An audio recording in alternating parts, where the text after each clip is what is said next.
Oh, I got a good one today for you passionate tennis players over the age of 40. I'm going to give you my top 5 tips on how to beat pushers. Are you ready? Tip number one is you got to be ready for a dogfight. You have to respect the pusher.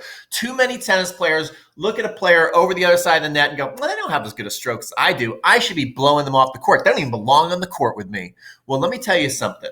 No matter how they do it, whether it's pretty or ugly, if that ball keeps coming back and landing inside the court, it's going to be a tough match for you. You have to respect the pusher. You have to get in the mindset and be ready for a dogfight, because here's what pushers are very good at.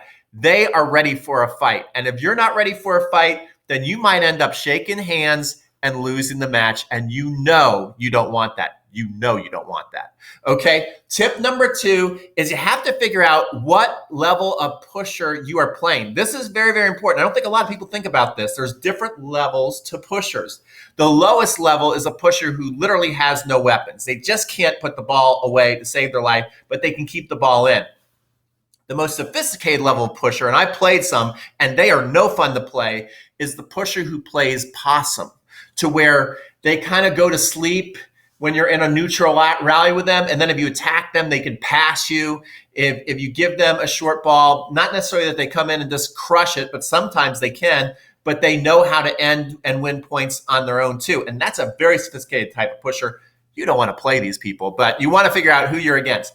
Number 3 is you want to figure out what is their number one weakness. And when you figure out what the pusher's number one weakness is, you just want to attack it like a pit bull, right? So you want to figure out, do they have a one hand? Do they have a two-hand backhand? Especially if a pusher has a one-hand backhand, lots of times when the ball is up high, they can't do much with it. And that's going to give you opportunities to pick on that and attack and finish points. Number 4 is I want you to go with the jab, jab, hook, uppercut approach to playing them. Too many people have the mindset, and coaches are guilty of kind of planting this seed in you where they're like, well, you shouldn't go out there and just play the pusher's game and push with them. And so you think, okay, well, that means I just got to attack and win points in 1 or 2 shots. That is very, very hard to do. And so what you need to do is really be setting up the points, okay? Working the point, creating an opening, then attacking.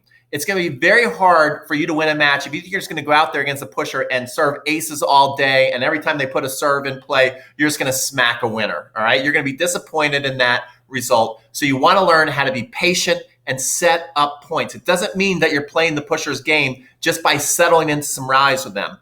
And number 5, and this is my most important tip, I think, that's really going to help you win a lot of matches, is you want to make them create all the skillful shots to win points.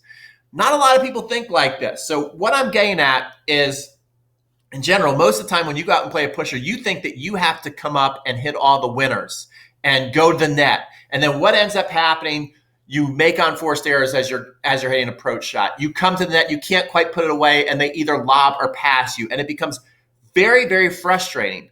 But how many times you played a pusher and you go, know what? I'm going to hit a lot of short balls and make them come in, right? Now they're in a vulnerable position on the court, and you can either, if they start to retreat, you can just hit it to the deep opposite side and a lot of times hit a winner, or get an easy short ball approach to where you can then come back in and hit a drop shot or put the ball away. Or if they do come into the net, lots of them are not very good and comfortable at the net. So now you have an opportunity to pass or lob them. Make them create the skill. Put them in situations in the court that makes them make a tough decision rather than just always letting them react to your attack. Pushers like reacting to your constant attack. That's what they're used to, and they get comfortable with that.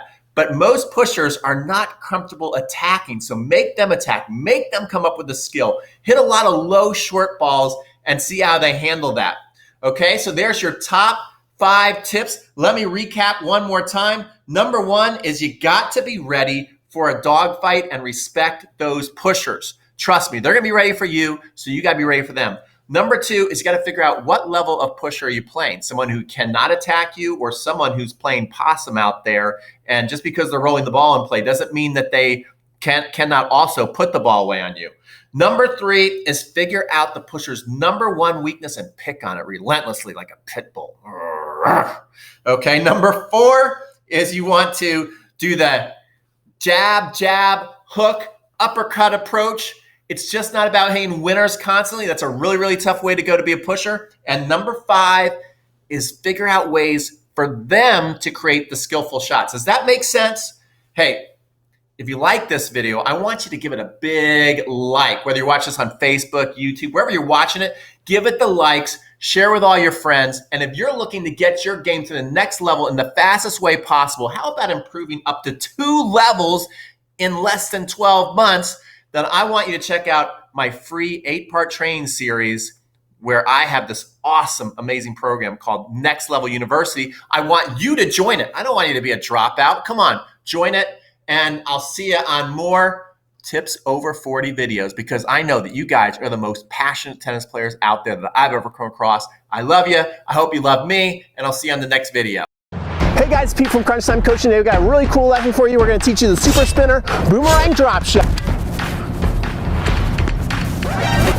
Okay guys, I gotta be honest with you. Learning the super spinner boomerang drop shot is not gonna get your game to the next level in the next 12 months. And my job as your tennis coach is to help you consistently get better, see the progress, grow in your tennis game. So what we're gonna do today is a little different. We're gonna put down the racket, we're gonna put down the balls, we're gonna leave the tennis court, and we're gonna head on over to my house, and I'm gonna show you exactly step by step the pitfalls to avoid and what you really need to be doing over the next 12 months if you want to see your game go up to the next level. So come on, let's go.